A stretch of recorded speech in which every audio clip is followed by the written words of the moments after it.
Malapit na naman ang pasukan mga kabalin. Ang dami na naman kailangan bilhin. Isa na dito yung sapatos.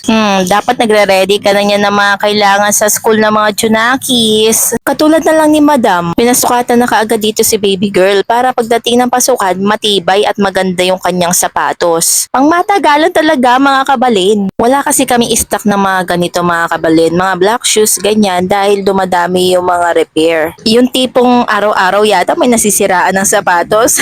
Makagawa man ng pang-stock si Papa na sapatos pag may free time lang siya o kaya madaling natapos yung mga repair. At swerte mo na lang kung maabutan mo pa yun dito dahil agad-agad nabibili. Kaya kung meron po kayong balak na magpagawa dito, leather black shoes po panlalaki at pambabae, tara na dito sa shop at magpasukat na dahil first come first serve. Mag-iiwan lang po kayo ng contact number at kapag tapos na, i-message na lang po namin kayo. Dahil kapag sinabing gawang RJs, subok na matibay at pangmatagalan, ipagtanong mo pa.